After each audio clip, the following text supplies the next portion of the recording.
In Pursuit of the Rocky Mountain Bighorn takes place in the northwest corner of Wyoming.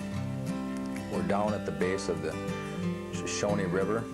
We're getting ready to go into the Absroka Mountain Range. My name is Terry Vruno, and along with expert guide Buck Alleman, his son Tom, and Tom's wife Linda, we went on a Rocky Mountain Bighorn sheep hunt. Buck Alleman is a well-seasoned guide. He's been in this business for years. He's owned almost all the camps in this whole range of mountains. We're going to be hunting right up against Yellowstone Park. We're going to go in a day early and do some scouting, although Buck has already been in there and spotted the big one.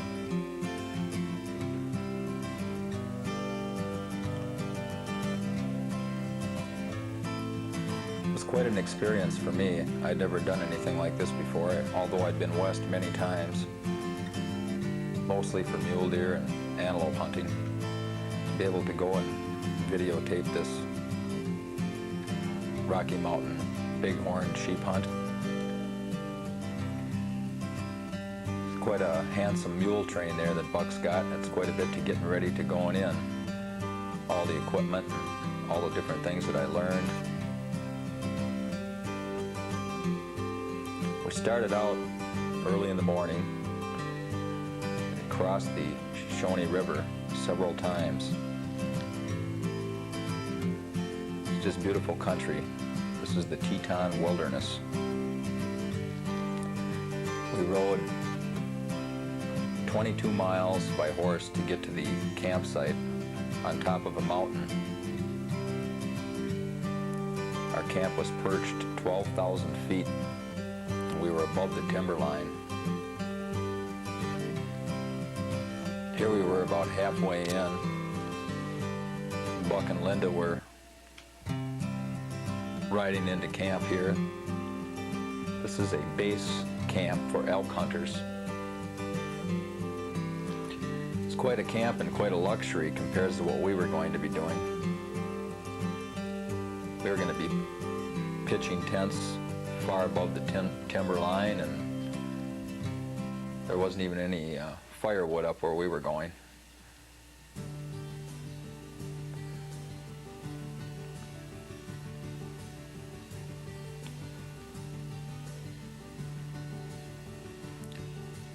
Tom Alleman had waited for his sheep license and put in for about 10 years, and finally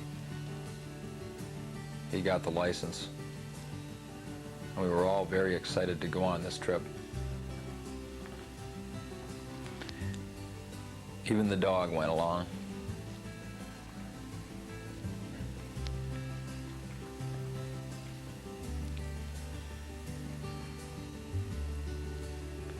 If you'll watch here, the last mule here was kind of comical. He couldn't quite stay on the trail.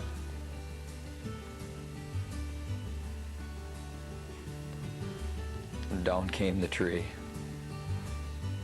And he broke loose. So we had to stop and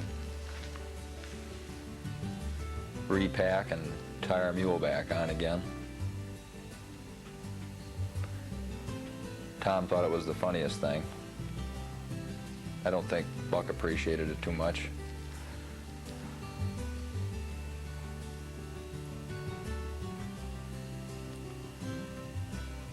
I never seen a dog like this, so eager to just jump into the water, and no matter how big the rapids were, the dog would just kind of dive in. Just loved it.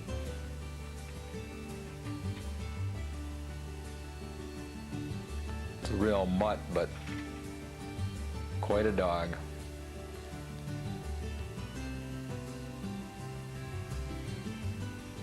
Tom had been on these trips before, though it was nothing new to him. Well, we kind of stopped off here at the sheep camp, and we kind of stayed behind Buck and Linda. Here's a real flatlander. That's me trying to get up on that horse there. I haven't ridden a horse in years.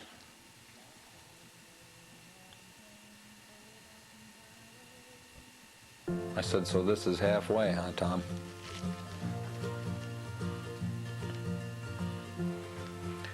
The horse that they'd given to me was a wild horse, I was told, and they caught him as a young colt and broke him. His name was Jerk, and I could see why they called him Jerk. I had to keep jerking back on the reins to get him to slow down going up the mountain. Here we're just coming out of the timber, and we're at the base of the mountain that we're going to be riding up. And we stopped for a minute. It was just beautiful. We're almost at the end of the 22 miles here. There was a beautiful waterfalls at the base of the mountain we were going to ride up.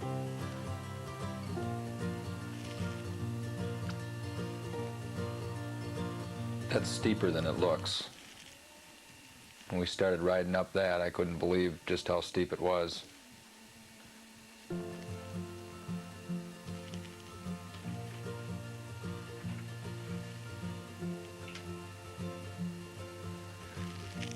And there's the top of the mountain where we're going to go. Buck rode on ahead, leading the mule train, Linda behind.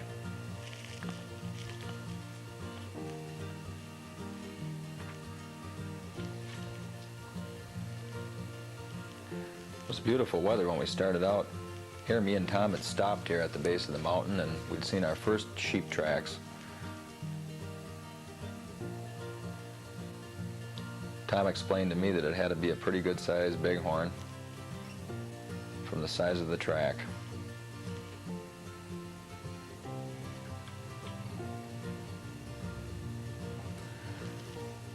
Once we got to the top, I couldn't believe it. I'd never seen bighorn sheep in the wild in my life before, and there they were, right up on the side of the mountain, and below we were gonna pitch our tents and make camp. There was a ewe and her lamb. It was just magnificent.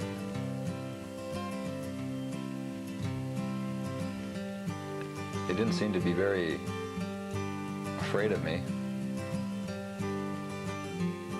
The ewe just stood there and looked at me.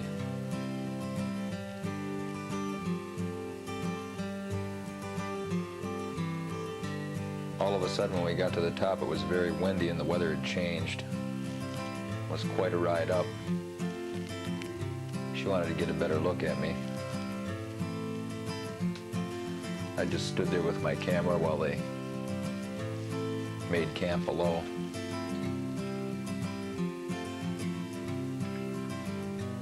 I held onto my tripod with both hands, though. The wind was very strong when I first got up there. And then it began to rain.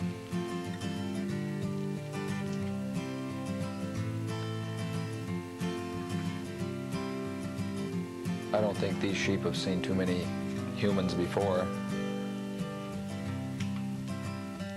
Although there wasn't any big rams standing in front of me. They were all around but kept their distance, and the lens of my camera doesn't enable me to get very close-up shots.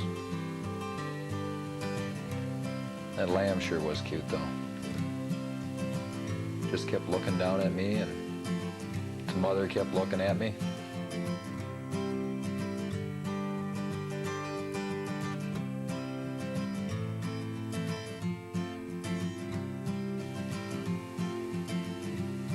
I looked down far below, and there was Buck, Linda, and Tom making our new home on top of that mountain. As you can see, there was no trees up on top. We didn't have any firewood the first night. And the bad weather just started to move in.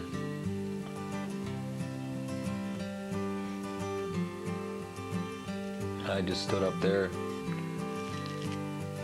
taping these sheep. They pretty much stayed in back of our camp all the while we were up on that mountain.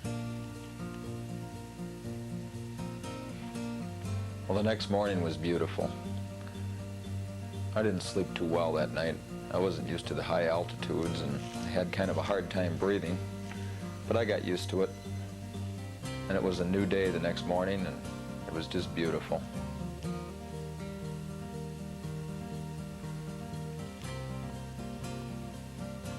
All of our horses and donkeys all staked out, grazing all around the camp. And it was time to make breakfast.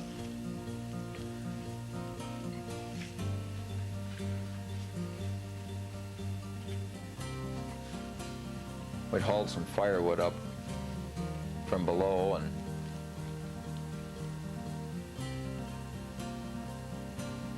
made a nice fire and had a nice breakfast. I told Buck I didn't sleep too well. I guess I was more excited to go exploring and just see what was all around these new surroundings. Tom and Linda were anxious and went glassing sheep. And Buck, he came on every morning with the big breakfast. He had the pancakes and the eggs and the bacon or ham every morning.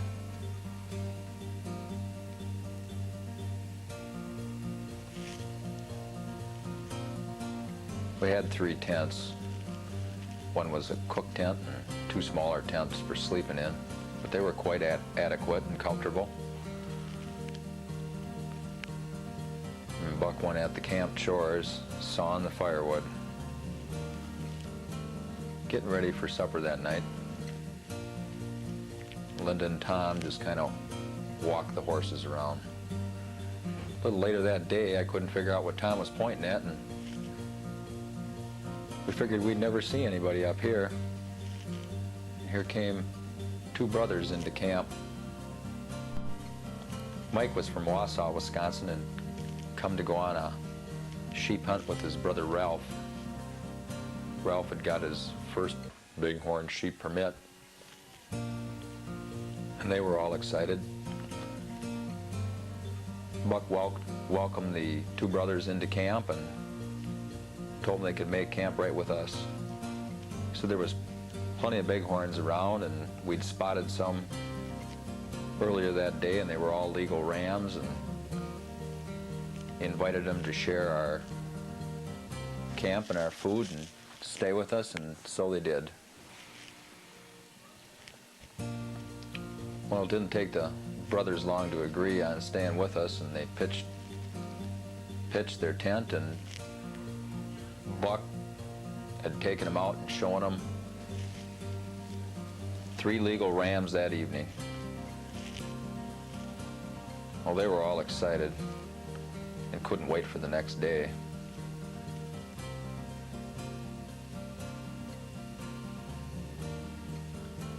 And we all had supper together that night. Boy, does that look good, Buck.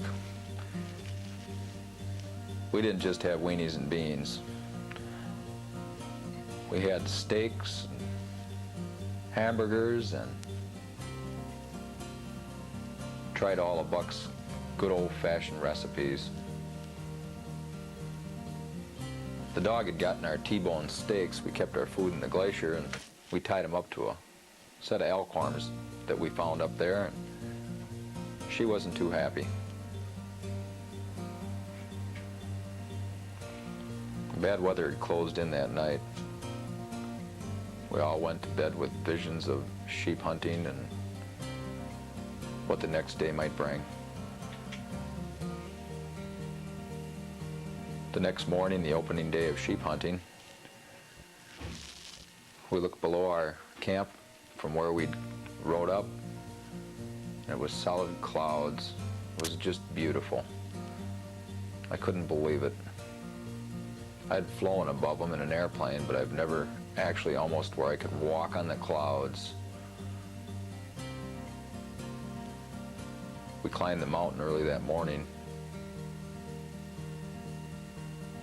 Me, Tom, Buck, and Linda, the four of us went. And the bolts went off to where we'd shown them the sheep the night before.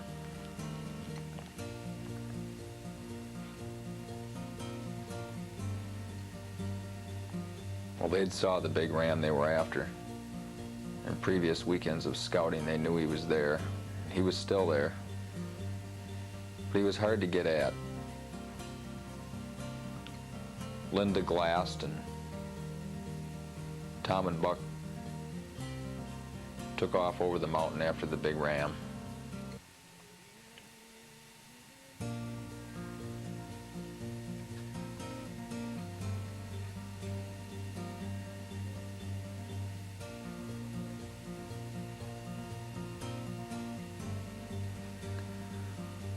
Linda kept watching to see what might happen.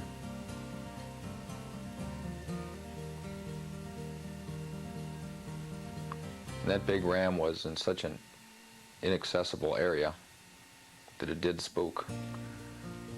There you can see our camp far below. We climbed up quite a ways.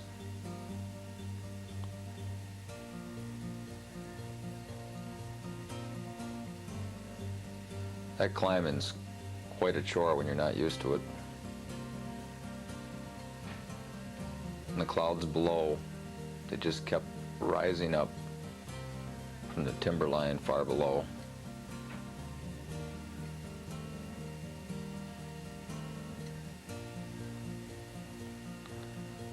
Well, Buck and Tom had walked clear across that glacier on top of that mountain and went down over the other side to see where the big ram went.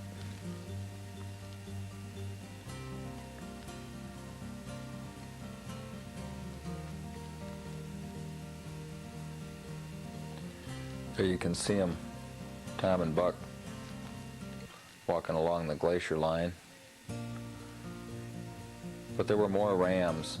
They were all nice rams, but they were after the big one. There were 6 more rams down there on the side of that mountain. And the first 3 rams went up and over the top.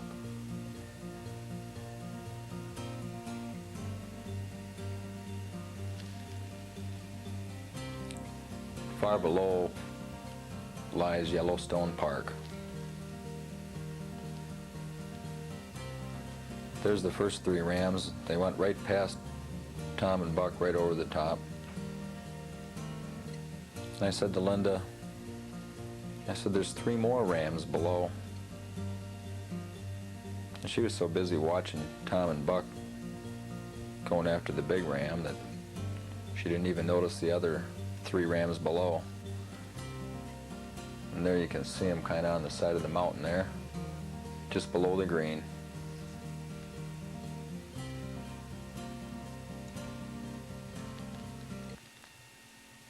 Well, Tom and Buck had disappeared over the top of the mountain and we couldn't see them any longer.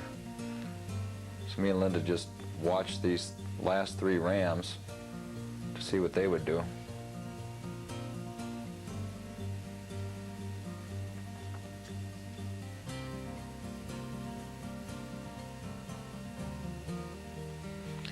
They headed right for Tom and Buck.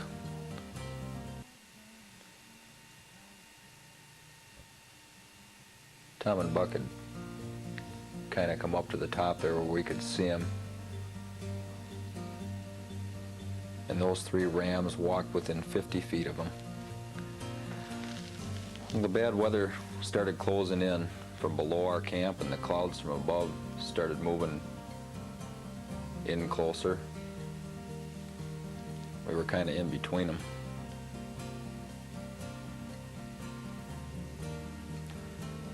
As you can see, the clouds below our camp just kept coming up the side of the mountain.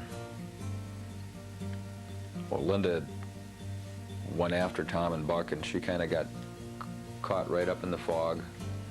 She did meet up with them. They were up there for about 2 hours in the fog, and then it cleared. Meanwhile, I thought I would go off exploring on my own. So I took my camera and started walking down towards camp.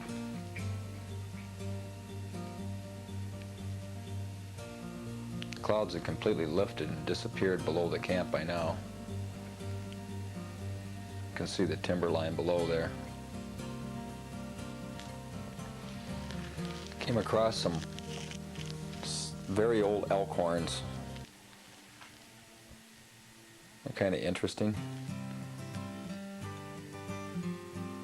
There's some there that must have been real old. They even had moss on them.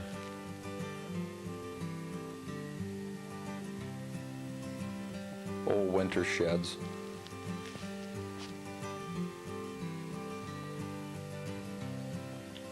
The elk loses their horn every year. And I found a dandy set of elk horns. But these weren't shed. This was from a winter kill. There was petrified wood all over the mountain. It was just beautiful. Here's a stump.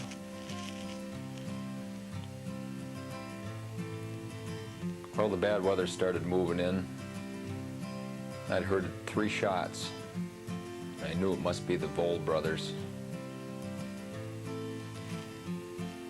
So I started down the mountain and I met up with them back in camp. They told me they'd shot a nice ram. So I took my camera and went down with Ralph and Mike, and Ralph had got his very first bighorn sheep. It was quite a chore pulling it up the side of the mountain.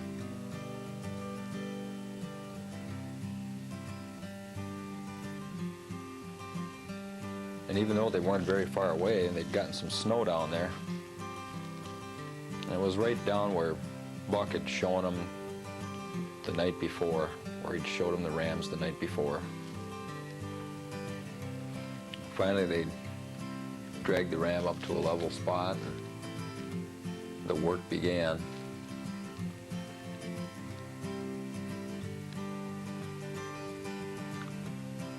I told him it was a real nice ram. It was about 33 inches on the one side, and it was broomed off on the other side. And counting by the growth rings on this sheep, it was 7 years old.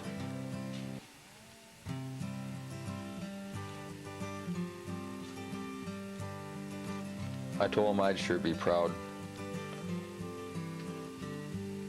to get a nice ram like this. Even their dog Blue had to come up and congratulate him.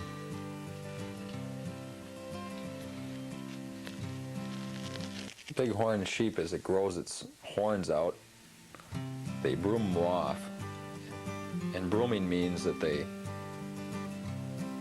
slam their horns on a rock or hard object, try and break off the tips of their horns so it doesn't interfere with their eyesight. And so in turn what happens is the horns grow thicker and they're much wider around the base on an old ram.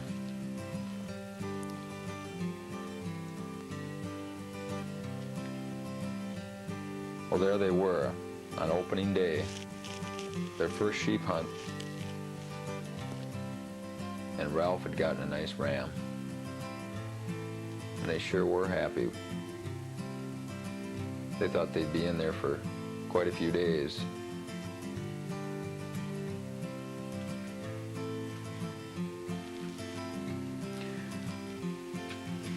A real mature ram might go up to 360 pounds, I was told.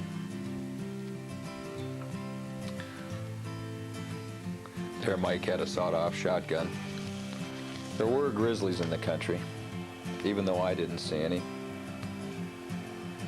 He wasn't taking any chances with that smell of fresh sheep blood.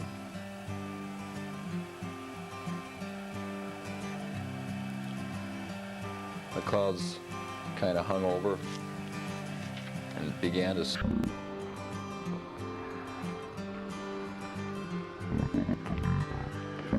outside pack called panniers and load the panniers onto the horse.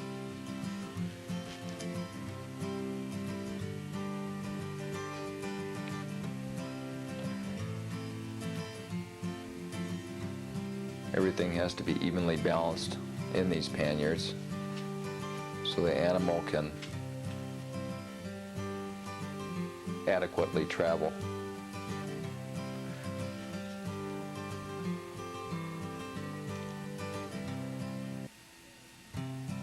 And there's what they came for. And they tied that ram's head right up on top of that horse. Ralph had moved into Cody, Wyoming about 20 years ago from Wisconsin. And he's quite knowledgeable at big game hunting in Wyoming.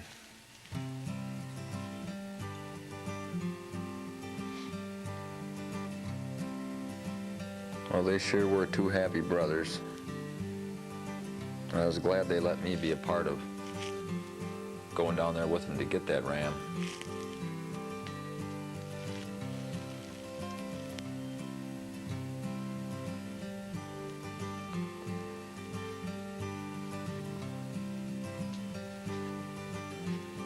It's the beginning of September and I couldn't believe the snow. And even though I was up on the mountain for only a few days, I'd left 95-degree weather in Casper, Wyoming. And here it was snowing up on top of the mountain. Well, we met up with the Allemans back at camp, and Buck had told us that he knew where that big ram was. But he'd gone quite a ways, and with the fog moving in, they thought they would pursue the ram the next day.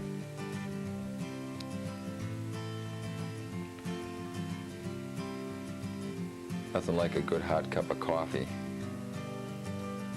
when you get back to camp after a long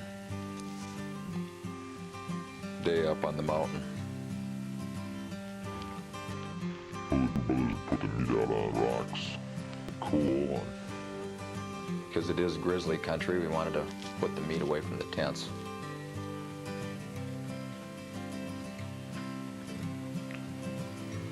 There's one of those sawed-off shotguns they use with slugs in case there is a grizzly in camp.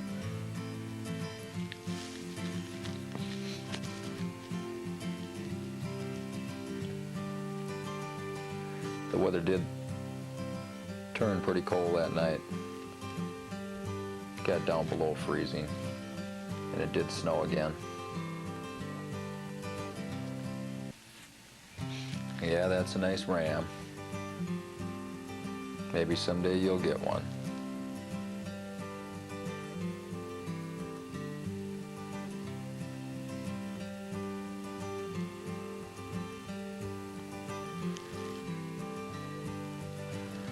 Well, it was time to get ready for supper. So Ralph says, Mike, you peel the spuds, and I'll get the rest of the food ready.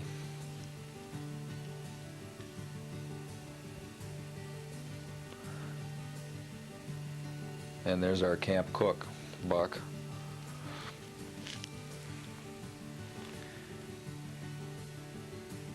And the Vold's dog, Blue. He didn't pay much attention to what was going on. Well, that's the glacier where we kept our food and beverages.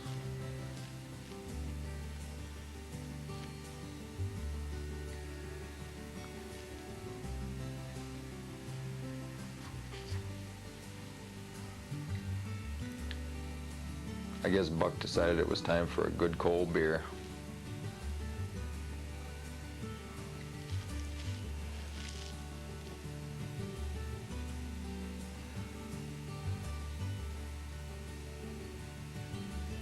I'll tell you, that food that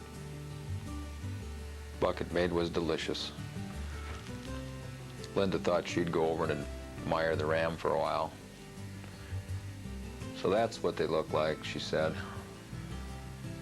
Well, we'll get ours. We know where he's at. After supper, Tom and Linda went to move the mules and the horses and stake them out so they'd have new grazing territory. And I went off exploring. This was my last night on the mountain, and I'd found a Indian chipping grounds. Now this rock is not native to the mountains where we were, to the Absroka Range. Must have been hauled in, Buck says probably by Indians maybe 200 years ago, and these are the chips of the Indian tools. We were in their hunting grounds. They made scrapers for tanning and arrowheads and all the various tools, and it was pretty interesting.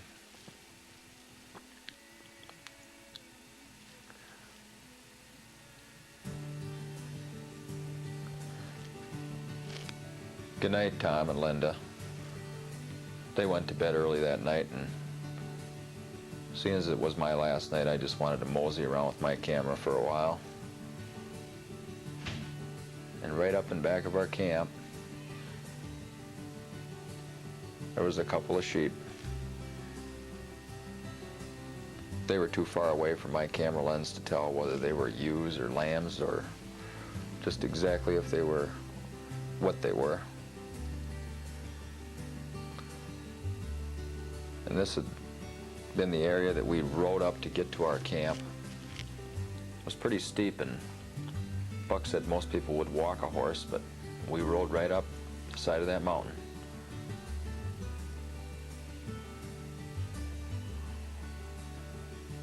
Underneath those glaciers, and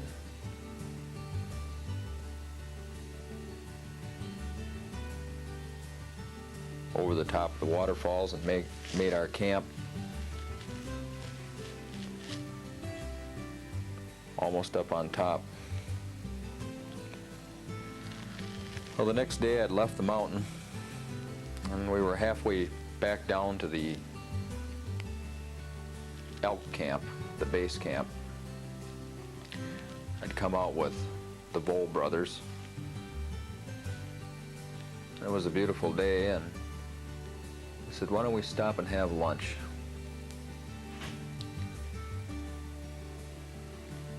Ralph had showed me the cache where the camp kept their food so the bears wouldn't get it, and he went up and got some food for the horses. Ralph kept food here too, and we just thought we'd stop and have a nice lunch.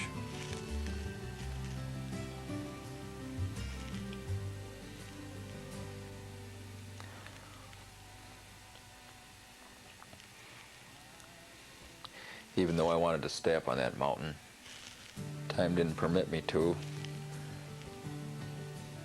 But this was all quite an experience for me. That's a girl. That's a girl, darling. Just gonna give her a little oats there. Meanwhile, brother Mike thought he'd cut some firewood.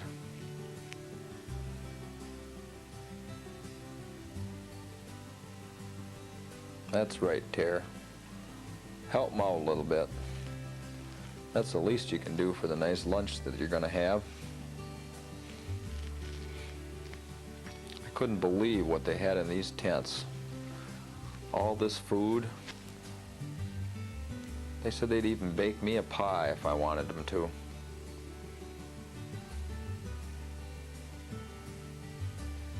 Every modern convenience.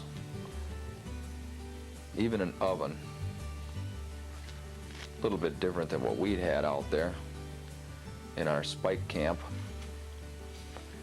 And it was time to check over the horses and head on out. make sure everything was ready for the trip back. We'd come out just before dark, and I'll tell you, it was one of the greatest experiences of my lifetime. I'd made some good friends.